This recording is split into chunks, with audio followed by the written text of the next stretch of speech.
श्वेतांबर एवं दिगंबर नामक दो संप्रदायों में बट गया। स्थूलभद्र के शिष्य श्वेतांबर यानी श्वेत वस्त्र धारण करने वाले एवं भद्रबाहु के शिष्य दिगंबर यानी नग्न रहने वाले कहलाए।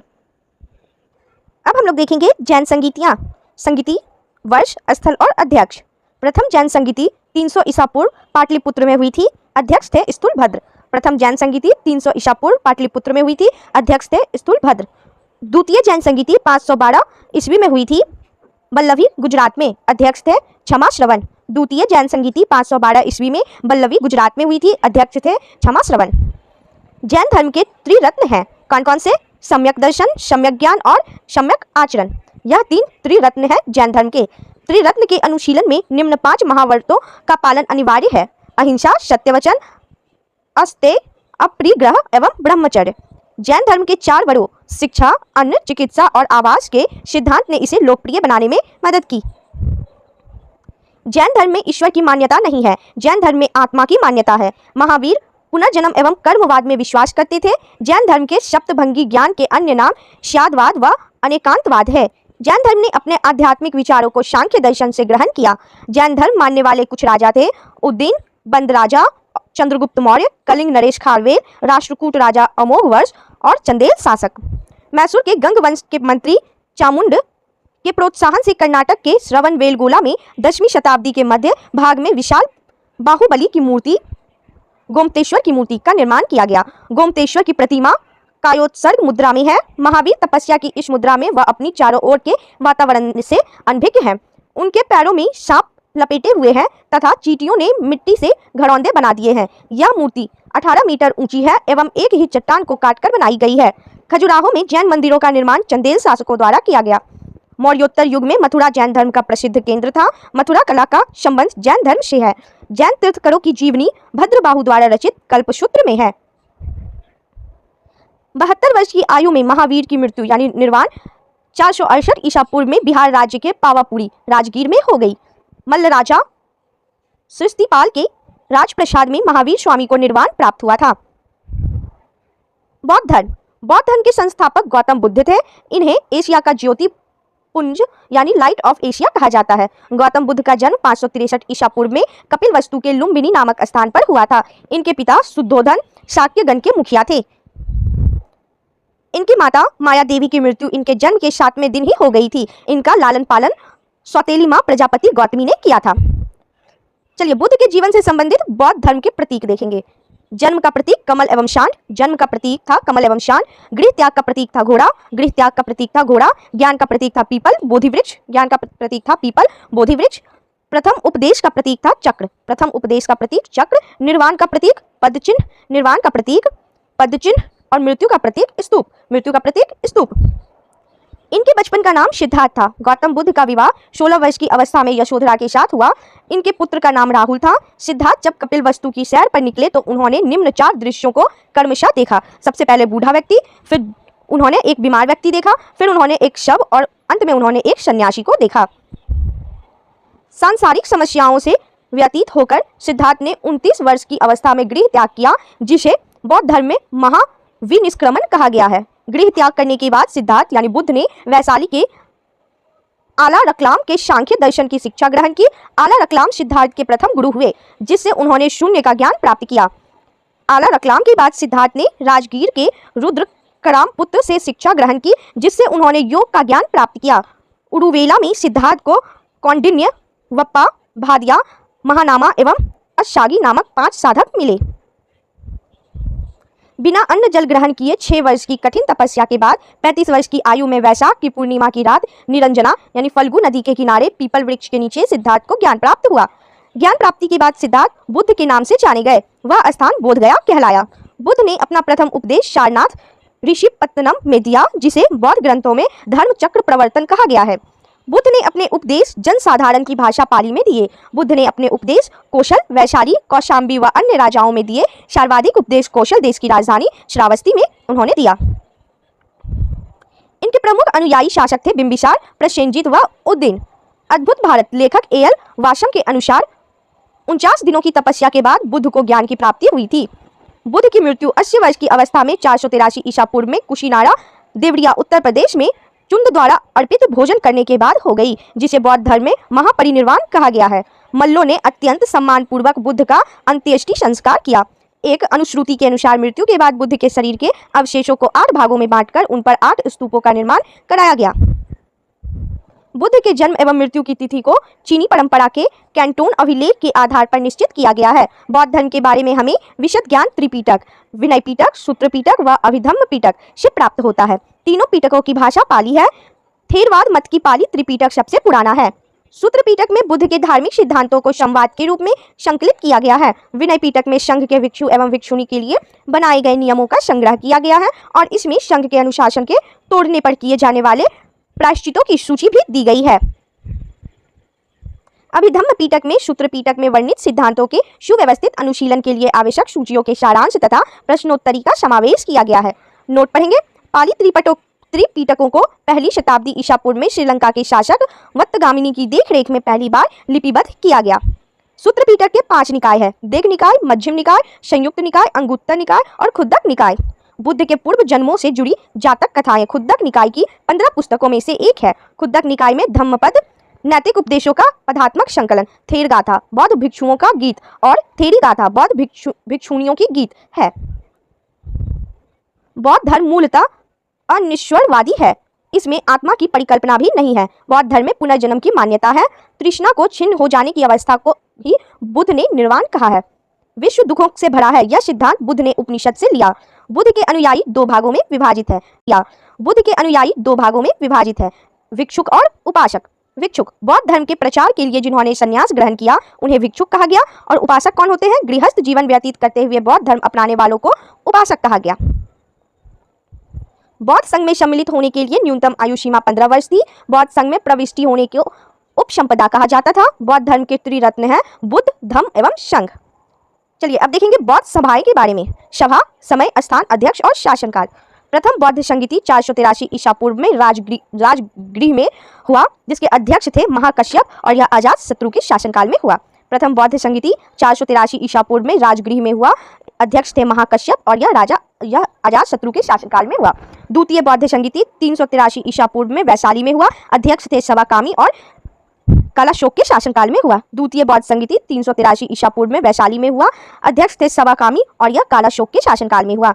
तृतीय बौद्ध संगीति 250 ईसा पूर्व में पाटलिपुत्र में हुआ, अध्यक्ष थे मोगलीपुत्र तिश और यह अशोक के शासनकाल में हुआ। तृतीय बौद्ध संगीति 250 ईसा पूर्व में पाटलिपुत्र में हुआ, अध्यक्ष थे मोगलीपुत्र तिश और यह अशोक के शासनकाल में हुआ। चतुर्थ बौद्ध संगीति 98 ईसा पूर्व में 98 ईस्वी कुंडलवन व सुमित्र और अश्वघोष इसके अध्यक्ष थे और यह कनिष्क के शासनकाल में हुआ। चतुर्थ बौद्ध संगीति 98 ईस्वी में कुंडलवन में हुआ, इसके अध्यक्ष वसुमित्र और अश्वघोष थे, यह कनिष्क के शासनकाल में हुआ।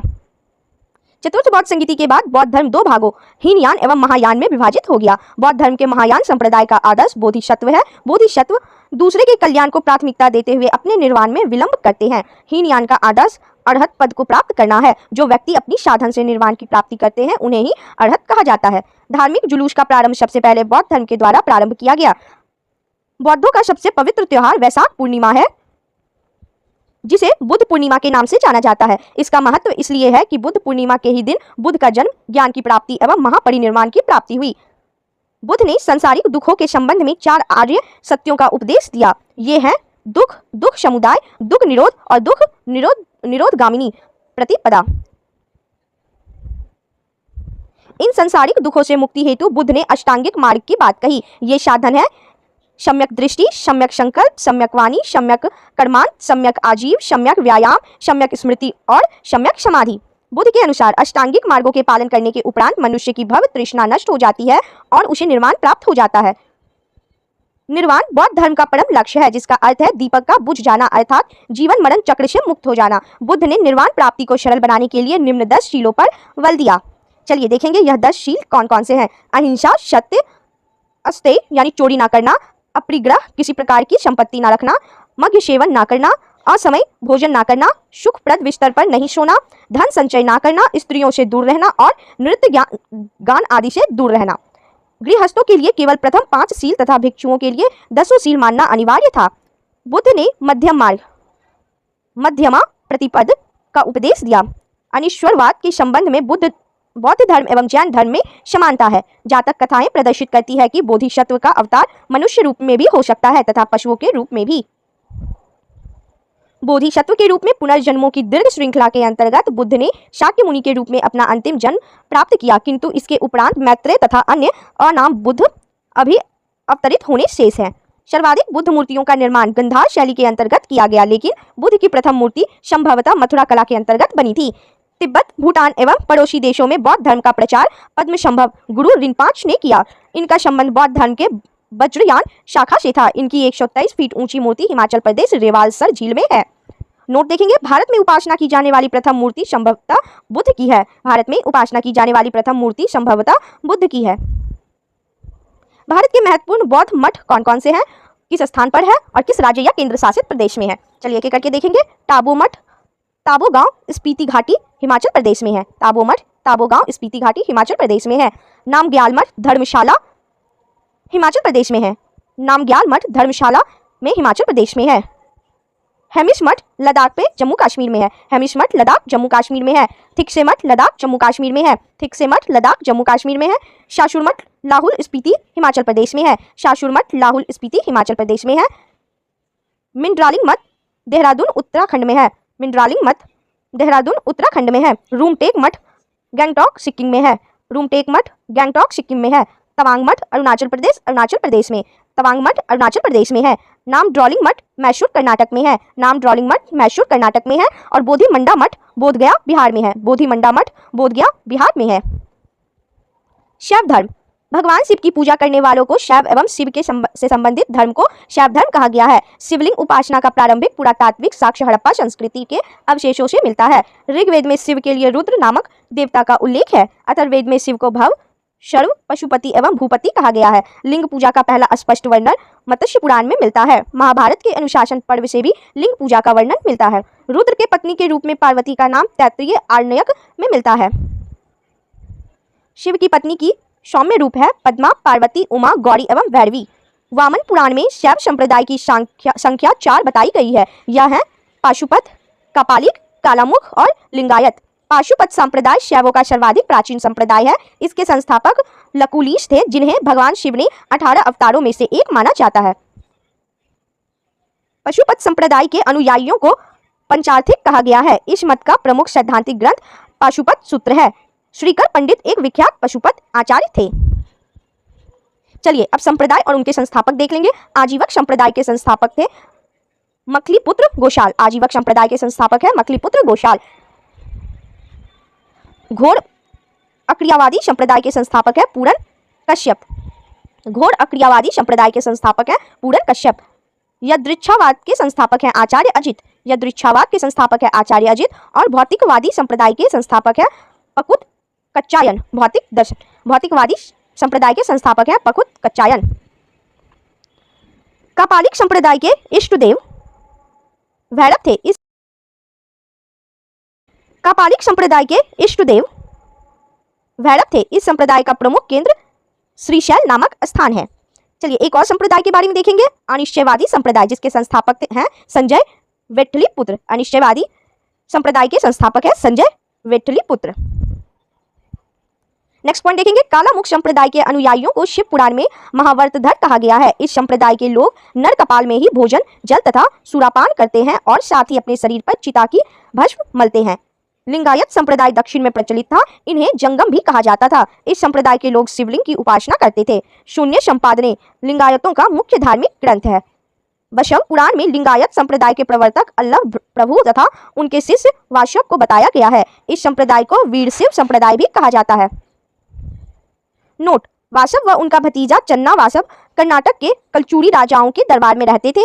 जैनों के साथ कठिन संघर्ष के उपरांत उन्होंने अपने मत की स्थापना की थी। उन्होंने जाति प्रथा का कड़ा विरोध किया और उपवास, प्रतिभोज, तीर्थयात्रा एवं बलि प्रथा को अस्वीकार किया। बाल विवाह का विरोध किया और विधवा विवाह की अनुमति दी।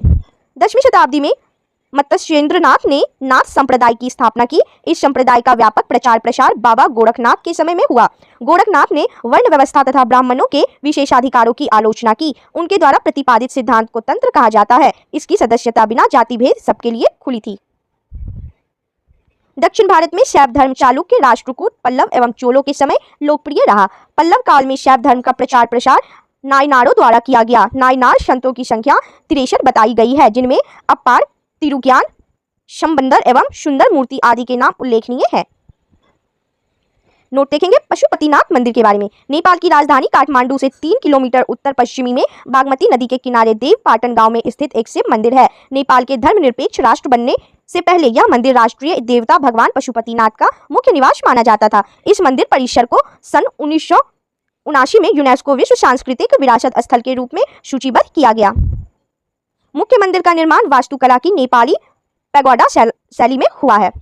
एलोरा के प्रसिद्ध कैलाश मंदिर का निर्माण राष्ट्रकूटों ने करवाया। चोल शासक राजराज प्रथम ने तंजौर में प्रसिद्ध राजराजेश्वर शैव मंदिर का निर्माण करवाया, जिसे वृद्धेश्वर मंदिर के नाम से भी जाना जाता है। कुषाण शासकों की मुद्राओं पर शिव एवं नंदी का एक साथ अंकन प्राप्त होता है। चलिए अब देखते हैं वैष्णव धर्म के बारे में। वैष्णव धर्म के विषय में प्रारंभिक जानकारी उपनिषदों से मिलती है। इसका विकास भगवत धर्म से हुआ। नारायण के पूजक मूलतः पंचरात्र कहे जाते थे। वैष्णव धर्म के प्रवर्तक कृष्ण थे, जो वृषण कबीले के थे और जिनका निवास स्थान मथुरा था। कृष्ण का उल्लेख सर्वप्रथम छांदोग्य उपनिषद में देवकी पुत्र और अंगिरस के शिष्य के रूप में हुआ है। वासुदेव कृष्ण का सबसे प्रारंभिक अभिलेखीय उल्लेख बेशनगर स्तंभ अभिलेख में पाया गया है। विष्णु के 10 अवतारों का उल्लेख मत्स्य पुराण में मिलता है। 10 अवतार इस प्रकार है: मत्स्य, कूर्म, वराह, नृसिंह, वामन, परशुराम, राम, बलराम, बुद्ध एवं कल्कि। गुप्त काल में विष्णु का वराह अवतार सर्वाधिक प्रसिद्ध था। वैष्णव धर्म में ईश्वर को प्राप्त करने के लिए सर्वाधिक महत्व भक्ति को दिया गया है। नोट: भगवान विष्णु के सुदर्शन चक्र में 6 तीलियां हैं। भगवान विष्णु के सुदर्शन चक्र में 6 तीलियां हैं। अब देखेंगे हम लोग प्रमुख संप्रदाय, उनके मत एवं आचार्य। वैष्णव संप्रदाय का मत है विशिष्टता द्वैत, इसके आचार्य हैं रामानुज। वैष्णव संप्रदाय का मत है विशिष्टता द्वैत, आचार्य हैं रामानुज। ब्रह्म संप्रदाय का मत है द्वैत, इसके आचार्य हैं आनंदती। ब्रह्म संप्रदाय का मत है द्वैत, इसके आचार्य हैं आनंद तीर्थ। रुद्र संप्रदाय का मत है शुद्धता द्वैत, इसके आचार्य हैं बल्लभाचार्य। रुद्र संप्रदाय का मत है शुद्धा द्वैत, इसके आचार्य हैं बल्लभाचार्य। शनक संप्रदाय का मत है द्वैता द्वैत, इसके आचार्य हैं निम्बार्क। शनक संप्रदाय का मत है द्वैता द्वैत, इसके आचार्य हैं निम्बार्क। प्रमुख संप्रदाय, संस्थापक एवं पुस्तक। चलिए देखते हैं। बड़करी के संस्थापक नामदेव हैं। बड़करी संप्रदाय के संस्थापक थे नामदेव। श्री वैष्णव संप्रदाय के संस्थापक थे रामानुज। पुस्तक है ब्रह्मसूत्र। श्री वैष्णव संप्रदाय के संस्थापक रामानुज थे। पुस्तक है ब्रह्मसूत्र। परमार्थ के संस्थापक रामदास थे। पुस्तक है दासबोध। परमार्थ के संस्थापक रामदास थे। पुस्तक है दासबोध। रामभक्त के संस्थापक रामानंद थे। पुस्तक है अध्यात्म रामायण। रामभक्त संप्रदाय के संस्थापक रामानंद थे। पुस्तक है अध्यात्म रामायण। नोट देखेंगे। अंकोरवाट का मंदिर कंबोज के राजा सूर्यवर्मा द्वितीय 1113 ईस्वी से 1150 ईस्वी ने बनवाया था। इस मंदिर में लगभग 10.5 फीट ऊंची भगवान विष्णु की मूर्ति स्थापित है। अब हम लोग इस्लाम धर्म के बारे में पढ़ेंगे। इस्लाम धर्म के संस्थापक हजरत मोहम्मद साहब थे। हजरत मोहम्मद साहब का जन्म 570 ईस्वी में मक्का में प्रमुख कुरैश कबीले में हुआ। उनके पिता अब्दुल्ला और माता अमीना थी। उनका लालन पालन उनके चाचा अबू तालिब ने किया था। हजरत मोहम्मद साहब को 610 ईस्वी में मक्का के पास हीरा नामक गुफा में ज्ञान की प्राप्ति हुई। 24 सितंबर 1622 ईस्वी को पैगंबर के मक्का से मदीना की यात्रा इस्लाम जगत में मुस्लिम संवत हिजरी संवत के नाम से जाना जाता है। मोहम्मद की शादी 25 वर्ष की अवस्था में खदीजा नामक विधवा के साथ हुई। मोहम्मद की पुत्री का नाम फातिमा एवं दामाद का नाम अली है। देवदूत जिब्रियल ने पैगंबर मोहम्मद साहब को कुरान अरबी भाषा में संप्रेषित की। कुरान इस्लाम धर्म का पवित्र ग्रंथ है। यह पवित्र ग्रंथ 114 अध्यायों में बटी हुई है। इसमें 6360 पद्य हैं। पैगंबर मोहम्मद साहब ने कुरान की शिक्षाओं का उपदेश दिया। हजरत मोहम्मद साहब की मृत्यु 8 जून 632 ईस्वी को हुई। इन्हें मदीना में दफनाया गया। मोहम्मद साहब की मृत्यु के बाद इस्लाम सुन्नी तथा शिया नामक 2 पंथों में विभाजित हो गया। सुन्नी उन्हें कहते हैं जो सुन्ना में विश्वास करते हैं। सुन्ना पैगंबर मोहम्मद साहब के कथनों तथा कार्यों का विवरण है। शिया अली की शिक्षाओं में विश्वास करते हैं तथा उन्हें मोहम्मद साहब का न्याय सम्मत उत्तराधिकारी मानते हैं। अली मोहम्मद साहब के दामाद थे। अली की 661 ईस्वी में हत्या कर दी गई। अली के पुत्र हुसैन की हत्या 680 ईस्वी में करबला इराक नामक स्थान पर कर दी गई। इन दोनों हत्या ने शिया को निश्चित मत का रूप दे दिया। पैगंबर मोहम्मद साहब के उत्तराधिकारी खलीफा कहलाए। इस्लाम जगत में खलीफा पद 1924 ईस्वी तक रहा। 1924 ईस्वी में इसे तुर्की के शासक मुस्तफा कमाल पाशा ने समाप्त कर दिया। इब्न इशाक ने सर्वप्रथम पैगंबर साहब का जीवन चरित्र लिखा। मोहम्मद साहब पैगंबर ने के जन्मदिन पर ईद मिलाद उन नबी पर्व मनाया जाता है। भारत में सर्वप्रथम इस्लाम का आगमन अरबों के जरिए हुआ।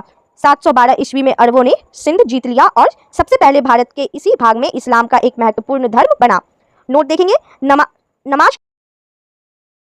नमाज के दौरान मुसलमान मक्का की तरफ मुंह कर खड़े होते हैं। भारत के मक्का पश्चिम की ओर पड़ता है। मक्का की ओर की दिशा को किबला कहा जाता है। एक बार फिर से देखेंगे, नमाज के दौरान मुसलमान मक्का की तरफ मुंह कर खड़े होते हैं। भारत से मक्का पश्चिम की ओर पड़ता है। मक्का की ओर की दिशा को किबला कहा जाता है।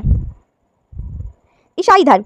ईसाई धर्म के संस्थापक ईसा मसीह हैं। वह प्रमुख ग्रंथ बाइबल है। ईसा मसीह का जन्म जेरूशलेम के निकट बैथलेहम नामक स्थान पर हुआ था। ईसा के जन्म दिवस को क्रिसमस के रूप में मनाया जाता है। ईसा मसीह के माता का नाम मैरी और पिता का नाम जोसेफ है। ईसा ने अपने जीवन के प्रथम 30 वर्ष एक बढ़ई के रूप में बेथलेहम के निकट नाजरेथ इजराइल में बिताए। ईसा मसीह के प्रथम 2 शिष्य हैं, एंड्रूस एवं पीटर। ईसा मसीह को सूली पर रोमन गवर्नर पोंटियस ने चढ़ाया। ईसा मसीह को 33 ईस्वी में सूली पर चढ़ाया गया। ईसाई धर्म का सबसे पवित्र चिन्ह क्रॉस है। ईसाई तृत्व में विश्वास रखते हैं। वे हैं ईश्वर पिता, ईश्वर पुत्र, ईसा, ईश्वर पवित्र आत्मा। नोट देखेंगे, 12वीं शताब्दी से फ्रांस में आरंभिक भवनों की तुलना में अधिक ऊंचे व हल्के चर्चों के निर्माण प्रारंभ हुए। वास्तुकला की यह शैली गोथिक नाम से जानी जाती है। इस वास्तुकलात्मक शैली के सर्वोत्कृष्ट उदाहरणों में एक पेरिस का नॉट्रे-डेम चर्च है। अब हम लोग पारसी धर्म के बारे में देखेंगे। पारसी धर्म के पैगंबर जरथुष्ट्र ईरानी थे। इनके शिक्षाओं का संकलन जेंदा अवेस्ता नामक ग्रंथ में है, जो पारसियों का धार्मिक ग्रंथ है। इनकी मूल शिक्षा का सूत्र है सद्विचार, सद्वचन तथा सत्कार्य। इसके अनुयायी एक ईश्वर अहुर को मानते हैं। इस धर्म के अनुयायियों को अग्नि पूजक भी कहा जाता है। मगध राज्य का उत्कर्ष। मगध के सबसे प्राचीन वंश के संस्थापक वृद्धर्थ था। इसकी राजधानी गिरिब्रज राजगृह थी। जरासंध वृद्धर्थ का पुत्र था। हर्यक वंश के संस्थापक बिंबिसार मगध की गद्दी पर 544 ईसा पूर्व बौद्ध ग्रंथों के अनुसार में बैठा था। वह बौद्ध धर्म का अनुयायी था। यह प्रथम भारतीय राजा था जिसने प्रशासनिक व्यवस्था पर बल दिया। बिंबिसार ने ब्रह्मदत्त को हराकर अंग राज्य को मगध में मिला लिया। बिंबिसार ने राजगृह का निर्माण कर उसे अपनी राजधानी बनाया। बिंबिसार ने मगध पर करीब 52 वर्षों तक शासन किया। महात्मा बुद्ध की सेवा में बिंबिसार ने राजवैद्य जीवक को भेजा। अवंती के राजा प्रगोत जब पांडु रोग से ग्रसित थे, उस समय भी बिंबिसार ने जीवक को उनकी सेवा शुश्रूषा के लिए भेजा था। बिंबिसार ने वैवाहिक संबंध स्थापित कर अपने साम्राज्य का विस्तार किया। इसने कौशल नरेश प्रसेनजित की बहन महाकोशला से, वैशाली के चेटक की पुत्री चिल्लना से तथा मध्य देश आधुनिक पंजाब की राजकुमारी क्षेमा से शादी की। बिंबिसार की हत्या उसके पुत्र अजातशत्रु ने कर दी और वह 493 ईसा पूर्व में मगध की गद्दी पर बैठा। इसका उपनाम कुनिक था। वह प्रारंभ में जैन धर्म का अनुयायी था। अजातशत्रु ने 32 वर्षों तक मगध पर शासन किया। अजातशत्रु के सुयोग मंत्री का नाम वर्षकार था। इसी की सहायता से अजातशत्रु ने वैशाली पर विजय प्राप्त की। 461 ईसा पूर्व में अपने पिता की हत्या कर उदाइन मगध की गद्दी पर बैठा। उदाइन ने पाटिल ग्राम की स्थापना की। वह जैन धर्म का अनुयायी था। हर्यक वंश का अंतिम राजा उदाइन का पुत्र नागदशक था। नागदशक को उसके अमात्य शिशुनाग ने 412 ईसा पूर्व में अपदस्थ करके मगध पर शिशुनाग वंश की स्थापना की। शिशुनाग ने अपनी राजधानी पाटलिपुत्र से हटाकर वैशाली में स्थापित की। शिशुनाग का उत्तराधिकारी कालाशोक पुनः राजधानी को पाटलिपुत्र ले गया। शिशुनाग वंश का अंतिम राजा नंदीवर्धन था। नंद वंश का संस्थापक महापद्म नंद एवं अंतिम शासक गद्यानंद था। यह सिकंदर का समकालीन था। इसे चंद्रगुप्त मौर्य ने युद्ध में पराजित किया और मगध पर एक नए वंश मौर्य वंश की स्थापना की। चलिए अब पढ़ते हैं सिकंदर के बारे में। सिकंदर का जन्म 356 ईसा पूर्व में हुआ। उसका पिता फिलिप था। फिलिप 359 ईसा पूर्व में मकदूनिया का शासक बना। इसकी हत्या 329 ईसा पूर्व में कर दी गई। सिकंदर अरस्तु का शिष्य था। सिकंदर ने भारत विजय का अभियान 326 ईसा पूर्व में प्रारंभ किया। सिकंदर का सेनापति सेल्यूकस निकेटर था। सिकंदर को पंजाब के शासक पोरस के साथ युद्ध करना पड़ा, जिसे हाइडेस्पीस के युद्ध या झेलम का युद्ध के नाम से जाना जाता है। सिकंदर की सेना ने व्यास नदी के पश्चिमी तट पर पहुंचकर उसे पार करने से इनकार कर दिया। सिकंदर स्थल मार्ग द्वारा 325 ईसा पूर्व में भारत से लौटा। सिकंदर की मृत्यु 323 ईसा पूर्व में बेबीलोन में 33 वर्ष की अवस्था में हो गई। सिकंदर का जल सेनापति का नाम निर्याकस था। सिकंदर का प्रिय घोड़ा बहुकेफला था। इसी के नाम पर इसने झेलम नदी के तट पर बहुकेफला नामक नगर बसाया। मौर्य साम्राज्य। चलिए अब मौर्य साम्राज्य के बारे में पढ़ते हैं। मौर्य वंश का संस्थापक चंद्रगुप्त मौर्य का जन्म 345 ईसा पूर्व में हुआ था। जस्टिन ने चंद्रगुप्त मौर्य को सेंड्रोकोटस कहा है, जिसकी पहचान विलियम जोन्स ने चंद्रगुप्त मौर्य से की है। विशाखदत्त कृत मुद्रा राक्षस में चंद्रगुप्त मौर्य के लिए वृषल आशय निम्न कुल में उत्पन्न शब्द का प्रयोग किया है। गद्यानंद को हराने में चाणक्य, कौटिल्य या विष्णुगुप्त ने चंद्रगुप्त मौर्य की मदद की थी, जो बाद में चंद्रगुप्त का प्रधानमंत्री बना। इसके द्वारा लिखित पुस्तक अर्थशास्त्र है, जिसका संबंध राजनीति से है। चंद्रगुप्त मगध की राजगद्दी पर 322 ईसा पूर्व में बैठा। चंद्रगुप्त जैन धर्म का अनुयायी था। चंद्रगुप्त ने अपना अंतिम समय कर्नाटक के श्रवणबेलगोला नामक स्थान पर बिताया। चंद्रगुप्त ने 305 ईसा पूर्व में सेल्यूकस निकेटर को हराया। सेल्यूकस निकेटर ने अपनी पुत्री कार्नेलिया की शादी चंद्रगुप्त मौर्य के साथ कर दी और युद्ध की संधि शर्तों के अनुसार 4 प्रांत काबुल, कंधार, हेरात एवं मकरान चंद्रगुप्त को दिए। चंद्रगुप्त मौर्य ने जैनी गुरु भद्रबाहु से जैन धर्म की दीक्षा ली थी। मेगस्थनीज सेल्यूकस निकेटर का राजदूत था, जो चंद्रगुप्त के दरबार में रहता था। मेगस्थनीज द्वारा लिखी गई पुस्तक इंडिका है। मेगस्थनीज के अनुसार सम्राट का जनता के सामने आने के अवसरों पर शोभा यात्रा के रूप में जश्न मनाया जाता है। उन्होंने एक सोने के पालकी में लाया जाता है। उनके अंगरक्षक सोने और चांदी से अलंकृत हाथियों पर सवार रहते हैं। कुछ अंगरक्षक पेड़ों को लेकर चलते हैं। इन पेड़ों पर प्रशिक्षित तोतों का झुंड रहता है, जो सम्राट के सिर के चारों तरफ चक्कर लगाता रहता है। राजा सामान्यतः हथियारबंद महिलाओं से घिरे होते हैं। उनके खाना खाने के पहले खास नौकर उस खाने को चखते हैं। वे लगातार 2 रात एक ही कमरे में नहीं सोते हैं। पाटलिपुत्र के बारे में, पाटलिपुत्र एक विशाल प्राचीर से घिरा है, जिसमें 570 बुर्ज और 64 द्वार हैं। 2 और 3 मंजिल वाले घर लकड़ी और कच्ची ईंटों से बने हैं। राजा का महल भी काठ का बना है, जिसे पत्थर की नक्काशी से अलंकृत किया गया है। यह चारों तरफ से उद्यानों और चिड़ियों के लिए बने बसेरों से घिरा है। चंद्रगुप्त मौर्य और सेल्यूकस के बीच हुए युद्ध का वर्णन एप्पियानस ने किया है। प्लूटार्क के अनुसार चंद्रगुप्त ने सेल्यूकस को 500 हाथी उपहार में दिए थे। चंद्रगुप्त की मृत्यु 298 ईसा पूर्व में श्रवणबेलगोला में उपवास द्वारा हुई। बिंदुसार, चंद्रगुप्त मौर्य का उत्तराधिकारी बिंदुसार हुआ, जो 298 ईसा पूर्व में मगध की राजगद्दी पर बैठा। इसे अमित्रघात के नाम से भी जाना जाता है। अमित्रघात का अर्थ है शत्रु विनाशक। बिंदुसार आजीवक संप्रदाय का अनुयायी था। नोट: आजीवक संप्रदाय की स्थापना मक्खलीपुत्र गोशाल ने की।